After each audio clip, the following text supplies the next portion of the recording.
Hello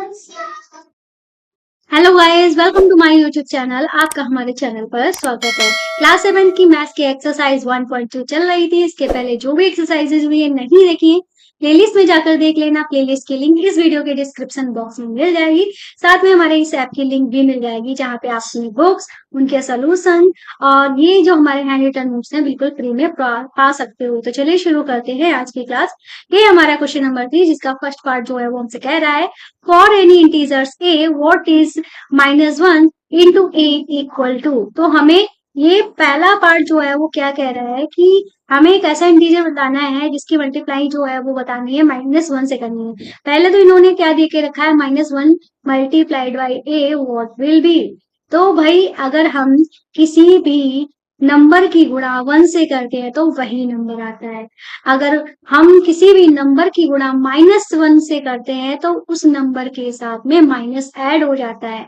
तो मतलब कि ये हमारा क्या हो जाएगा, माइनस का ए। या हम कह सकते हैं ये है हमारा माइनस का, ये है हमारा प्लस का। और प्लस और माइनस की मल्टीप्लाई जो होती है वो माइनस होती है। एक बार आप यहाँ पे फिर से देख लीजिए, हालांकि हमने आपको कई बार ये जो चीजें हैं वो दिखाई हुई हैं। अब ढूंढना पड़ेगा कहाँ पे दिखाई है। बहुत ही डिटेल में आपको सारे रूल्स जो है वो हमने समझाए हुए हैं, ठीक है, पिछली क्लासेस में। जब हमारी सेम साइन की मल्टीप्लाई होती है, ठीक है, सेम साइन की मल्टीप्लाई होती है, हम यहाँ पे सही से लिख देते हैं। सेम साइन की जब मल्टीप्लाई होती है तो हमारा प्लस साइन आता है। जैसे चाहे माइनस माइनस की मल्टीप्लाई हो तो भी हमारा प्लस का साइन आएगा। और जब हमारा अलग अलग साइन होते हैं, जैसे प्लस माइनस की मल्टीप्लाई होगी तो माइनस आएगा, माइनस प्लस की मल्टीप्लाई होगी तो भी हमारा माइनस आएगा। जब डिफरेंट साइन की मल्टीप्लाई होती है तो हमारा माइनस आता है। तो यहाँ पे डिफरेंट साइन है तो हमारा आंसर क्या आया है, माइनस में आया है। इन्होंने कहा फॉर एनी इंटीजर, तो हम यहाँ पे let a is equal to 5।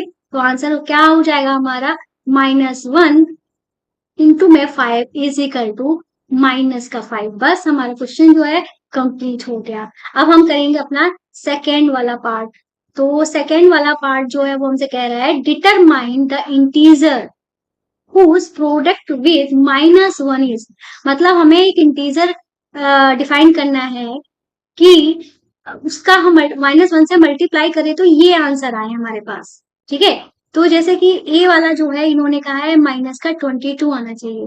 तो इस हिसाब से हमें करना क्या है, इन्होंने कहा है कोई प्रोडक्ट मतलब कोई नंबर है वो हमें निकालना है, उसकी मल्टीप्लाई हम -1 से कर रहे हैं तो आंसर जो है वो हमारा क्या आना चाहिए, -22 आना चाहिए, ठीक है। यही बोला है ना।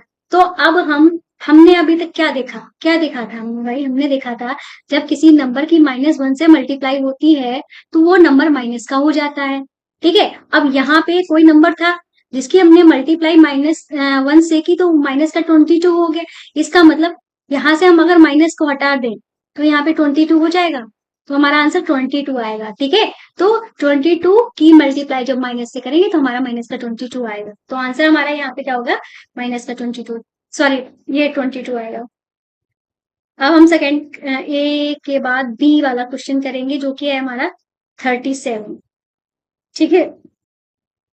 हमें ऐसा नंबर ढूंढना है जिसकी मल्टीप्लाई हम -1 से कर रहे हैं। तो हमारा 37 आ रहा है। अब हमें नंबर ढूंढना है, ठीक है। क्या ढूंढना है, नंबर ढूंढना है।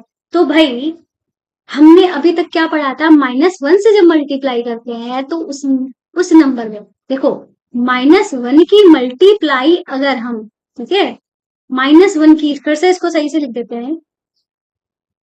अगर हम -1 की मल्टीप्लाई किसी पॉजिटिव नंबर से करते हैं, मान लो +5 से की, तो हमें माइनस का 5 मिल गया।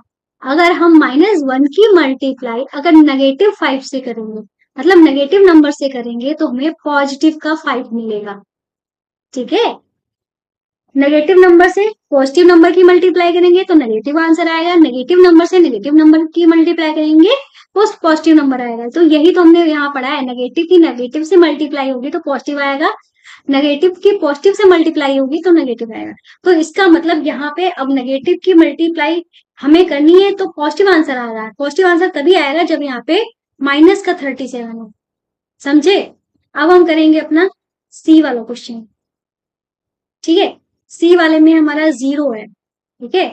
अब हमें क्या करना है, हमें किसी नंबर की मल्टीप्लाई -1 से करना है कि हमारा आंसर 0 हो जाए। तो हमारा आंसर मल्टीप्लाई में 0 तभी होगा जब हम किसी नंबर की मल्टीप्लाई 0 से करें। तो इसका आंसर हमारा क्या हो जाएगा? 0 हो जाएगा। तो इस तरीके से ये क्वेश्चन भी हमारा हो जाता है कंप्लीट। हमारे चैनल को सब्सक्राइब करना, वीडियो को लाइक करना मत भूलिएगा और मेरी हम्बल रिक्वेस्ट है अपने ग्रुप्स में हमारी वीडियो को जरूर शेयर करें। तो मिलते हैं नेक्स्ट वीडियो में, तब तक के लिए बाय बाय।